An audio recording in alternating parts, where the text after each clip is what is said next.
మిత్రులకి నమస్కారం. గత వారం రోజులుగా సంక్రాంతి సెలవులు వచ్చిన తర్వాత కనీసం ఈ రోడ్డు మీదకి మనిషి వస్తే మనుషుల మీద కేసులు పెట్టి పోలీసులు ఒక అరాచక వ్యవస్థను ఇక్కడ సృష్టించారు.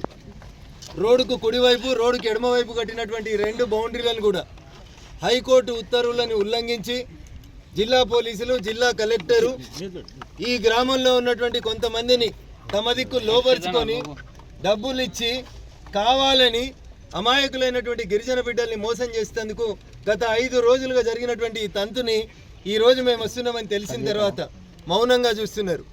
జిల్లా పోలీసు యంత్రాంగానికి జిల్లా కలెక్టర్ గారికి నేను చాలా స్పష్టంగా 2 డిమాండ్లు గ్రామస్తుల పక్షాన పెట్టదలుచుకున్నాం.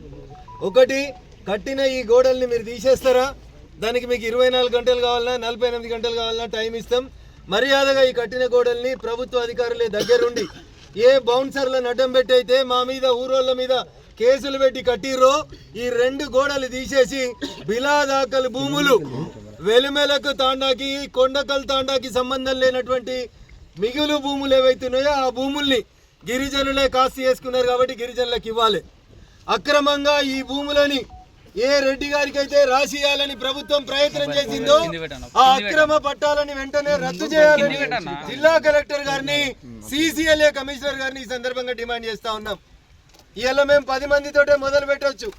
మీరు మర్యాదగా ఈ గోడల్ని మీరు తొలగించకున్నా, గరీబోళ్ళు దున్నుకున్న భూములలో వాళ్ళ కాగితాలు పట్టాలు ఇవ్వకున్నా, దొంగ కాగితాలని తయారు చేసి మా మీదికి కావాలని ఈ ఊరోళ్ళనే కొంతమందిని పంపించి కొట్లాట కయ్యాన్ని కాలు దిగితే జరిగే పరిణామాలన్నింటికి కూడా కాంగ్రెస్ ప్రభుత్వం రాష్ట్ర ముఖ్యమంత్రి రేవంత్ రెడ్డి గారే బాధ్యత వహించాలని ఈ సందర్భంగా హెచ్చరిస్తా ఉన్నాం. ముఖ్యమంత్రి గారు, నేను అనుకుంటున్నా ఇది మీకు తెలియకుండానే DGP గారు ఇంటెలిజెన్స్ ఐజీ మీకు దాచిపెట్టి కొంతమంది దొంగలకు సర్ది కట్టి తప్పుడు పద్ధతులలో ఈ గోడలు కట్టిండ్రు. గూగుల్ మ్యాపులు తీయండ్రి. 9వ తారీఖు రోజు ఈ గోడలు ఉన్నాయా చూడండి.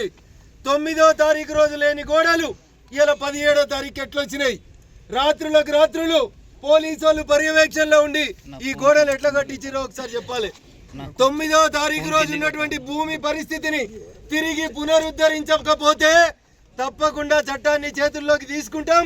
అవసరం ఉంటే మేమే ఒక రోజు ఓపిక ఉండి తర్వాత మీరు తీయకపోతే ఈ గోడలు తీసుడు మాకు పెద్ద కష్టం కాదు. అయ్యా, ప్రైవేట్ వ్యక్తులు ఎవరైతే ప్రభుత్వాన్ని మేనేజ్ చేసి పట్టాలు తెచ్చుకున్నారో ఈ 85 ఎకరాల బిలాదాకల్ భూములు వెలిమెల తాండాకు సంబంధించి, శంకర్పల్లి మండలం కొండకల్ తాండాకు సంబంధించి గిరిజనులు పేద రైతులు సాగు చేసుకుంటున్న భూములకి ఇచ్చిన దొంగ పట్టాలన్నింటినీ కూడా రద్దు చేయాలి. చేయని పక్షంలో ఖచ్చితంగా ఈ పోరాటాన్ని ముందుకు తీసుకుపోతాం. యాందాకైనా ఈ గరీబుల పక్షాన నిలబడతా అని చెప్పి స్థానిక ఎంపీగా నా పార్లమెంట్ పరిధిలో ఇట్లా బౌన్సర్లు వచ్చి గూండాలు వచ్చి గోడలు కడుతుంటే చూడలేక పేదోళ్ళ పక్షాన్ని ఇక్కడికి వచ్చినాం. సిన్సియర్గా అడుగుతా ఉన్నాం. జిల్లా కలెక్టర్ గారు, జిల్లా SP గారు ఇద్దరు రావాలి. వచ్చేంత వరదాకా మా ఈ దీక్షను ఇక్కడే కంటిన్యూ చేస్తాం. ఖచ్చితంగా అవసరమైతే వంట వార్పు చేస్తాం. ఎన్ని రోజులైనా ఉంటాం. మీరు తీయకపోతే ఎట్లా రాత్రిపూట చీకట్ల కట్టిర్రో అట్లా రాత్రిపూట చీకట్ల ఈ గోడలు తీసేందుకు కూడా మాకేం పెద్ద కష్టం కాదని చెప్పి ఈ సందర్భంగా రాష్ట్ర ప్రభుత్వాన్ని హెచ్చరిస్తా ఉన్నాం. Hi everybody, this is Kireeti Damaraju. Like, share and subscribe to Saira TV. ఓ సైరా.